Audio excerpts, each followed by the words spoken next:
Hello friends, स्वागत है आप सबका एक बार फिर से हमारे यूट्यूब चैनल में। तो चलिए आज देख लेते हैं 2019 शिक्षक भर्ती एग्जाम में शिक्षक का जो पेपर था उसमें अंग्रेजी, मैथ्स और विज्ञान का पेपर में इंग्लिश पेडागोजी के क्वेश्चन किस तरह से आए हुए थे। बहुत इंपॉर्टेंट है ये वीडियो, लास्ट तक देख लीजिए, ये जरूर आपको आने वाले एग्जाम से फ़ायदेमंद होगा। ठीक है, सबसे पहले मैं बता दूं कि इस पेपर में 10, 5 और 10 के रेशियो में ये क्वेश्चन आए थे, पूरा 25 नंबर का। 10 नंबर आपके आए थे अनसीन पैसेज से, 5 नंबर आपका आया था पोयम से और 10 नंबर जैसे कि आपका आया था पेडागोजी से। इसलिए मैं बोलता हूँ अनसीन पैसेज बहुत इंपॉर्टेंट है, उसके कॉन्सेप्ट को समझना। ठीक है, इस वीडियो में हम सबसे पहले डिस्कस करेंगे पेडागोजी के क्वेश्चन को, उसके बाद आगे हम देखेंगे अनसीन पैसेजेस और पोयम के क्वेश्चन को। तो चलिए स्टार्ट करते हैं।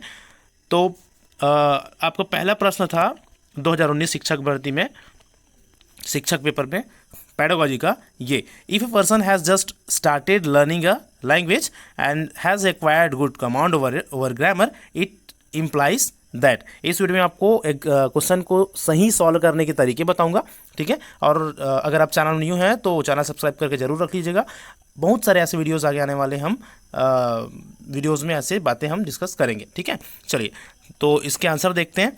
यहाँ पर यह बोला जा रहा है, अगर एक पर्सन क्या करता है, कोई भाषा सीखने स्टार्ट करता है और जल्दी वो क्या कर लेता है, एक्वायर करना मतलब प्राप्त करना, गुड कमांड ओवर ग्रामर, है ना, ग्रामर में एक अच्छा कमांड स्टेबल कर लेता है जल्दी। तो ये किस चीज़ को शो करता है ना, तो ये क्या ये शो करता है, ही कैन कम्युनिकेट अफेक्टिवली, क्या वो बहुत प्रभावी ढंग से कम्युनिकेट कर सकता है। दूसरा option, knows the rules of the language, है ना, उस भाषा के नियम कानून जान गया है, वो इस चीज़ को बताता है। तीसरा, feel confident while expressing herself, अपने आप को एक्सप्रेस करते हुए बहुत कॉन्फिडेंट फील करता है, इसको बताता है।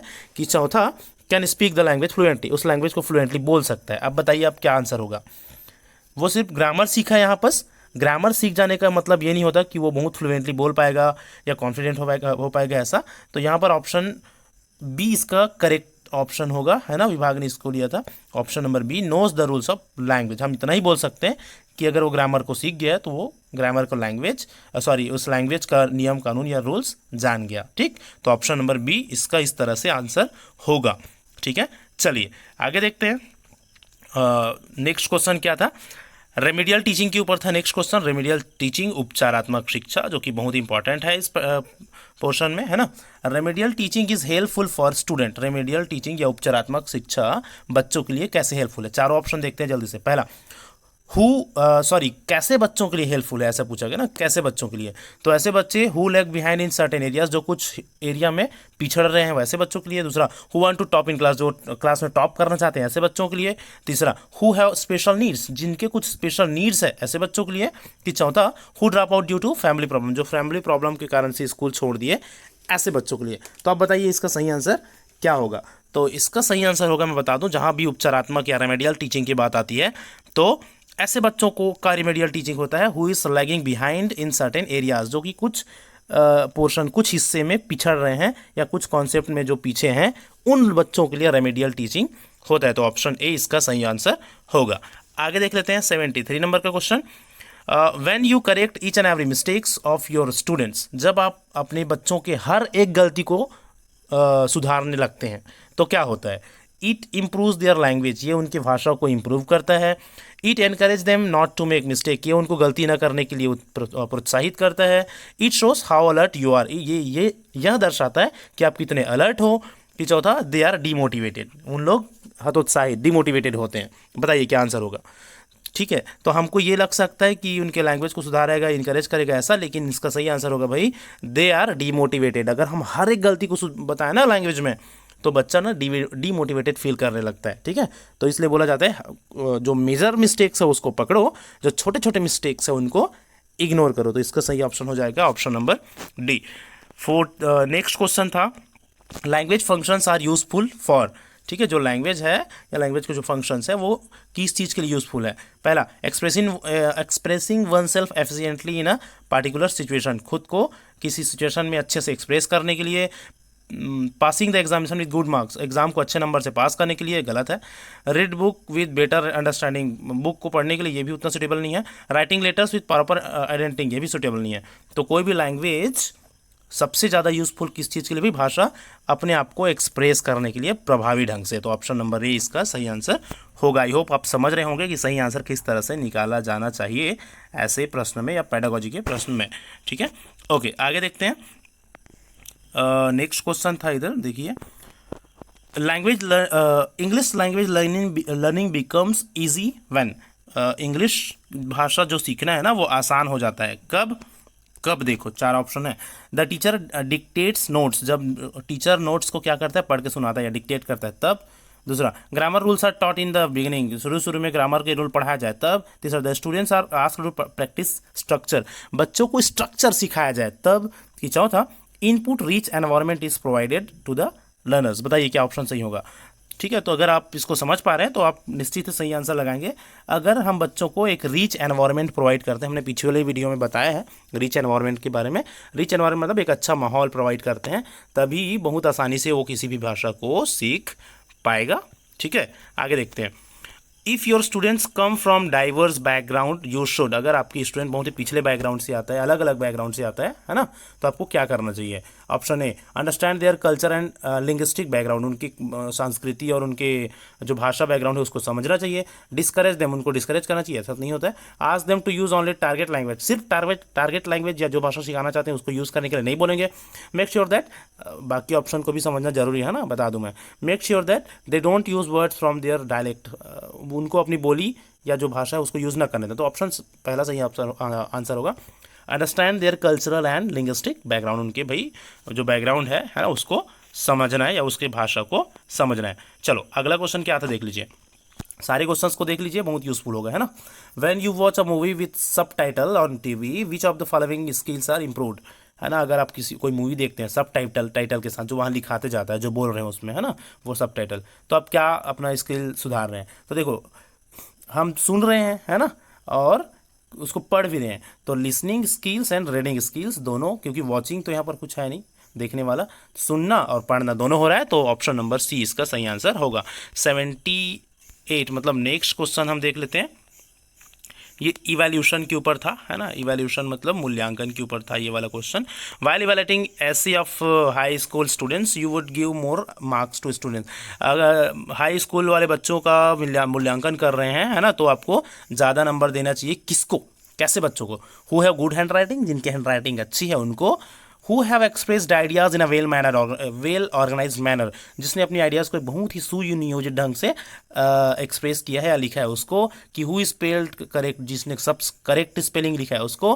कि जिनका पंक्चुएशन करेक्ट है उसको। तो भाई सही आंसर आप समझ गए होंगे कि ऑप्शन नंबर 20 का सही आंसर होगा। जिसने अपने आइडियाज़ को बड़े अच्छे ढंग से प्रस्तुत किया उसी को ज़्यादा नंबर मिलेंगे। ठीक है, अब ये आया है टीचिंग मेथड के ऊपर। तो डायरेक्ट मेथड क्या है? तो डायरेक्ट मेथड में ना किसी बच्चों को उस मेथड से सिखाया जाता है जिसमें कोई जो लैंग्वेज है ना, उसी लैंग्वेज में उसको पढ़ना पड़ेगा। मतलब जिस लैंग्वेज में सिखाया जा रहा है सिखाने वाले के द्वारा, टीचर के द्वारा, मतलब उनके जो बोली होती है या उनका जो बैकग्राउंड का भाषा होता है उसको टोटली इग्नोर किया जाता है ना, उसको यूज़ नहीं कराया जाता। तो option number C, refrain from using the native language या मदर टंग बोलने की मनाही होती है डायरेक्ट मेथड ऑफ टीचिंग में। ठीक है, चलो आगे देख लेते हैं। ये इंग्लिश पेडागोजी की आखिरी क्वेश्चन था, इसके बाद हम अनसीन पैसेज और अनसीन पोयम के क्वेश्चन देखेंगे।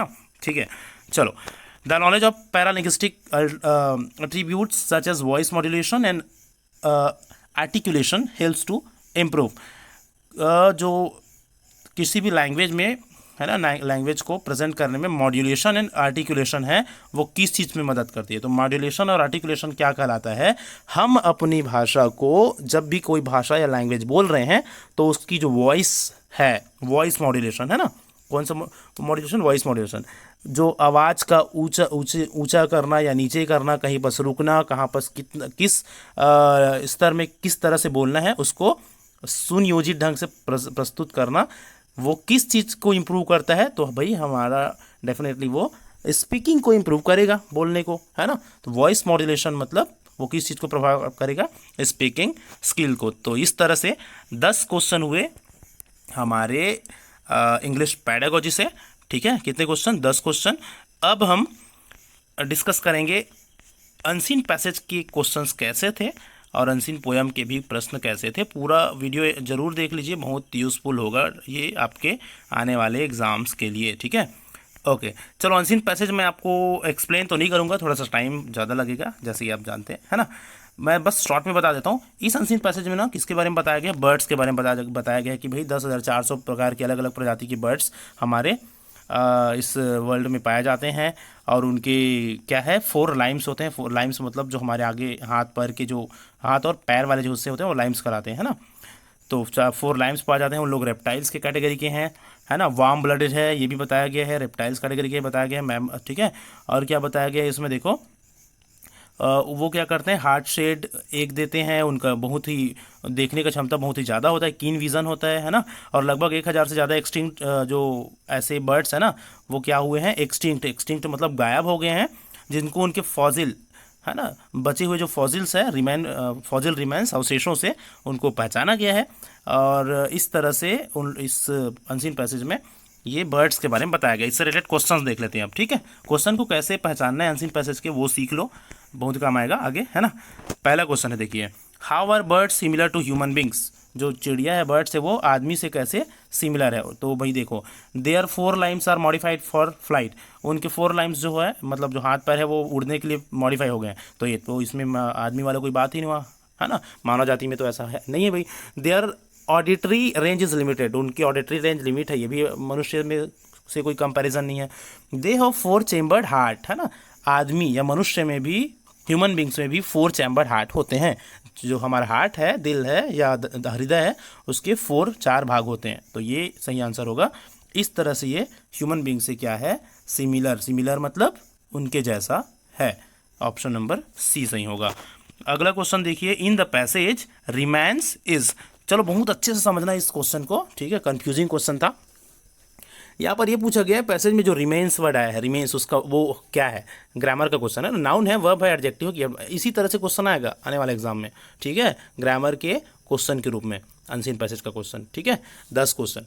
तो रिमेन्स क्या है, तो अगर आप इस वर्ड को देखे होंगे या सुने होंगे तो रिमेन मतलब होता है बचा होना, है ना। बचा होना एक वर्ब हो रहा है यहाँ पर, बचा होना, रिमेन, रिमेन्ड, रिमेन्ड, ऐसा 3 उसके फॉर्म होते हैं। एक वर्ब होता है रिमेन। लेकिन अगर आप यहाँ पर देखेंगे कि ये रिमेन नहीं है, ये रिमेन्स है। ये क्या है, रिमेन्स है, एस लगा है आखिरी में। तो रिमेन्स मतलब होता है अवशेष, एक नाउन, एक नाम, है ना। रिमेन और रिमेन्स में अंतर है भाई, बता दूं। रिमेन्स मतलब होता है अवशेष और रिमेन मीन्स होता है बचा होना। तो अवशेष एक नाम हो रहा है, अवशेष मतलब कोई एक चीज़ है जो बच गया है, उसको हम अवशेष बोल रहे हैं, तो वो एक नाम हो गया, ठीक है। अगर रिमेन रहता तो वो वर्ब होता। तो यहाँ पर सही आंसर क्या होगा, ऑप्शन नंबर ए, ठीक है। समझना पड़ेगा चीज़ों को, तभी क्लियर होगी और सही आंसर आप कर पाएंगे। आगे देखिए, ठीक है। इस पैसेज में आगे कौन सा क्वेश्चन आया होता है, which of this is a trait of birds not given in the passage. इनमें से ऐसा कौन सा ट्रेट वर्ड आप लोगों के नया होगा, मैं बता दूं, ट्रेट मीन्स होता है विशेषता, ठीक है। ट्रेट मीन्स विशेषता। Which of this is. हमारे वीडियो में आपको बहुत सारे नए नए वर्ड्स या वोकेबलरी स्किल्स भी जानने को मिलेगी, ठीक है। तो ऐसा नहीं है कि वीडियो में आपको सिर्फ यही चीज़ें या आंसर बस बताया जाएगा। आपको अलग अलग तरह की इन्फॉर्मेटिव चीज़ें या तो नॉलेजेबल चीज़ें, एग्जाम में काम आने वाली चीज़ें जरूर देखने को मिलेगी बीच बीच में। तो पूरा वीडियो जरूर देखा करिए, ठीक है। चैनल नहीं हो, चैनल सब्सक्राइब जरूर कर लीजिएगा, ठीक है। जिनसे आगे बहुत सारे इन्फॉर्मेटिव चीज़ें आपको मिल सके। तो ट्रेट मीन्स होता है विशेषता। ये पूछा गया है, which of this is a trait of birds not given in the passage. Passage में चिड़िया का कौन सा विशेषता नहीं बताया गया है। तो दे हैव 4 फीदर्स बताया गया है ना। उनके कितने पंख होते हैं, 4 feathers, sorry, they have feathers, उनके पंख, फीदर मीन्स पंख होते हैं, ठीक है। दे आर लाइक रेप्टाइल्स, उन लोग रेप्टाइल के जैसा, ये भी सही है। दे ले एग्स इन नेस्ट, उन लोग अपने घोंसले में अपने अंडे देते हैं। ये तो नहीं बताया गया, वहाँ पर सिर्फ ये बोला गया है कि उनके वो अंडे देते हैं, है ना, हार्ट सेल्स करके। They have good sense of site, ये भी बताया गया कि वो देखने की क्षमता होती है, ये तो बताया गया। तो ऑप्शन नंबर सी सही आंसर होगा कि ये वाला बात ना नहीं बताया गया है कि उनके वो अपने अंडे घोंसले में देते हैं ऐसा। तो इसको समझना है आपको, ऑप्शन नंबर सी आएगा। नेक्स्ट देख लीजिए, हियर क्लास मीन्स, यहाँ पर एक शब्द आया है क्लास, है ना। तो क्लास मतलब यहाँ पर ना किसको बताया गया है, a group of, sorry, a classified group, एक ग्रुप को, है ना, किसी एक प्रजाति को बताया गया है। क्लास मतलब एक क्लासिफाइड ग्रुप, तो ऑप्शन नंबर सी सही होगा। नेक्स्ट देख लो, the word extinct. Extinct means क्या होता है? एक्सटिंक्ट मीन्स होता है विलुप्त हो जाना, है ना, गायब हो जाना, विलुप्त हो जाना। ये एग्जाम में आता है ना, बहुत बार याद रखना है ये वोकेबलरी, है ना। एक्सटिंक्ट मीन्स विलुप्त या गायब। तो एक्सटिंक्ट क्या हो रहा है, क्या है बताओ। यहाँ पर अब देखो, देखेंगे आप तो आपको पता चलेगा कि more than 1000 extinct species, species मतलब जीवधारी, जीव जंतु, है ना, प्राणी या जीव जंतु, हैव बीन आइडेंटिफाइड, पहचाना गया है। क्या पहचाना गया है? 1000 से ज़्यादा जीवधारू। कैसे कैसे जीवधारी, कैसे स्पीसीज? एक्सटिंक्ट स्पीसीज मतलब गायब हो गए या गायब हुए स्पीसीज को पहचाना गया है। अब आप बता सकते हैं कि ये क्या है, एक्सटिंक्ट क्या है यहाँ पर? ये इस स्पीसीज को क्या कर रहा है? मॉडिफाई कर रहा है, उसका विशेषता बता रहा है कि कैसे जीवधारी को पहचाना गया है, जो गायब हो गए हैं वैसे जीवधारी को। तो अब बताइए भाई, यहाँ पर क्या ऑप्शन आएगा? ऑप्शन नाउन है, डिटरमाइनर्स है, एडजेक्टिव है कि एडवर्ब है। तो अगर आप ये सब जानते हैं तो आप बता सकते हैं कि वो एक एडजेक्टिव, विशेषता है, विशेषता बताया गया ना, ऑप्शन नंबर डी आ जाएगा। चलिए आगे देखते हैं। There are blank species of the world now on the earth. ये तो बहुत आसान था, यहाँ पर दिया गया है कि हमारे अर्थ में अभी 10,400 ये लिखा हुआ था ना स्पीसीज है, तो ये तो आप बना सकते थे, ठीक है। तो ऑप्शन नंबर ए इसका सही होगा। चलो अब अगला क्वेश्चन देख लेते हैं। Birds have Lyme's. बर्ड्स के कितने लाइम्स होते हैं? 4 लाइम्स होते हैं, ठीक है, 4 लाइम्स होते हैं, 2 पैर और 2 हाथ, जो हाथ उसके पंख में तब्दील या बदल गए हैं, ठीक है, मॉडिफाई हो गए हैं। आगे, the singular form of species is. Species का सिंगुलर फॉर्म है, मतलब नंबर का क्वेश्चन है, नंबर्स है ना, सिंगुलर नंबर प्लूरल नंबर, तो स्पीसीज ना उसका सिंगुलर स्पीसीज ही होता है ना, याद रखेंगे आप, ठीक है। ऐसे वर्ड याद कर लेना भाई नंबर्स में जिनके सिंगुलर और प्लूरल सेम होते हैं, इंपॉर्टेंट है ना। आगे देख लीजिए, here Aves means, Aves word जो आया है शुरू में ही है ना हमारे पैसेज में, उसका क्या मतलब? उसका मतलब है बर्ड, ठीक है। क्या मतलब है उसका? बर्ड। एक्चुअल में एव्स मतलब हो जाता है रेप्टाइल्स होते हैं बर्ड, तो एव्स प्रजाति के रेप्टाइल्स है बर्ड, है ना। तो यहाँ पर ऑप्शन नंबर ए हमारा सही ऑप्शन होगा। आगे का क्वेश्चन देख लो। According to passage the bird are warm blooded, है ना, बर्ड हमारे पैसेज के हिसाब से चिड़िया कैसे वार्म ब्लडेड है। मेक देम डिफरेंट फ्रॉम, वो उसको किससे अलग करता है ना। तो देखो, लॉयन से तो अलग नहीं करेगा, लॉयन भी वार्म ब्लडेड है। बैट्स मतलब हो जाती है चमगादड़ भी वार्म ब्लडेड है, ह्यूमन बींग्स भी वार्म ब्लडेड है, स्नेक्स कोल्ड ब्लडेड एनिमल है ना। तो ये जो वार्म ब्लडेड वाला इसका विशेषता है वो चिड़िया को सांप, जो कि वो भी एक रेप्टाइल है लेकिन उससे उनको अलग करता है। तो इस तरह से ये अनसीन पैसेज के क्वेश्चन हुए। अब आगे 5 क्वेश्चन आया था अनसीन पोयम के ऊपर, तो टाइम अभी देख लेते हैं। चलिए इनके क्वेश्चन भी देख लेते हैं जल्दी से। तो ये भी बर्ड के ऊपर आया था, बता दूं मैं, अनसीन पोयम भी बर्ड के ऊपर ही आया था कि जो पिंजरे में रहने वाले बर्ड कैसे फील करते हैं और हवा में उड़ने वाले बर्ड या फ्री रहने वाले बर्ड कैसे फील करते हैं, स्काई वाले बर्ड, ठीक है। तो इसके क्वेश्चन देखो, ग्रेव्स ऑफ ड्रीम मीन्स, है ना, ग्रेव्स ऑफ ड्रीम मीन्स, तो इसका सही आंसर लिया गया था A, his dreams can not be achieved, है ना। ग्रेव्स मतलब होता है अपन बता सकते कब्र, है ना, ग्रेव्स मीन्स कब्र। तो इसका सही आंसर हो जाएगा आपका his dream can not be achieved. जो पिंजरे में रहने वाले चिड़िया होते हैं ना, उन लोग हमेशा उदास रहते हैं, सोचते रहते हैं, बहुत अलग अलग सपने देखने रहते हैं उड़ने का, लेकिन जो कि कभी कंप्लीट नहीं हो सकता क्योंकि उन लोग पिंजरे में बंद है ना। Option number 67, claim the sky. जो उड़ने वाले पक्षी होते हैं, फ्री पक्षी होते हैं, उन लोग ना बादल को क्लेम करते हैं, सॉरी आसमान को, ठीक है। इसका मतलब क्या होगा? इसका मतलब ये होगा कि feels that he owns the sky. उन लोग ये लगता है कि वो आसमान उनका खुद का है। ट्रील इन द पोएम मीन्स, ट्रील मतलब क्या होता है? ट्रील मतलब होता है म्यूजिकल साउंड, है ना। ट्रील मीन्स क्या होता है? Musical sound. तो इसका ऑप्शन ये होगा। 69 नंबर में क्वेश्चन आया था। Next, the word and phrases in the poem that describe the cage birds wretchedness. Wretchedness means उसका दयनीय स्थिति या बेचारेपन को कौन सा चीज़ यहाँ पर डिस्क्राइब करता है? तो वो फियरफुल ट्रील, नहीं सॉरी वेट, फियरफुल ट्रील इसका सही आंसर होगा 69 का, सॉरी ए ऑप्शन होगा इसका सही, फियरफुल ट्रील ग्रेव एंड क्लिप्ड, है ना, ये इसका सही आंसर होगा। आखिरी क्वेश्चन था पोयम में डॉन, हाँ ये इंपॉर्टेंट है, इसको देख लीजिएगा एक बार, है ना। Dusk and dawn, dawn bright lawn indicate. तो डॉन जो वर्ड है ना, ब्राइट लॉन, ये किस चीज़ को इंडिकेट करता है? तो आपको बता दूं मैं, डस्क एंड डॉन, डस्क का मतलब होता है जस्ट आफ्टर सनसेट, सूर्य डूबने के जस्ट पहले, सॉरी जस्ट बाद वाला समय, और डॉन मीन्स होता है जस्ट बिफोर सनराइज, सूर्य उगने के जस्ट पहले मतलब वो आधा घंटे का जो पल रहता है ना जब सूर्य उगता है उसको डॉन बोलते हैं। और सूर्य डूबने के जस्ट वो आधा घंटे का जो समय रहता है 10-20-15 मिनट का है ना, उसको बोलते हैं डस्क। डस्क मतलब सूर्य डूबने के बाद, डॉन मीन्स सूर्य उगने से पहले। तो यहाँ पर आएगा मूनलाइट, ठीक है, मूनलाइट नाइट, ठीक है, डॉन।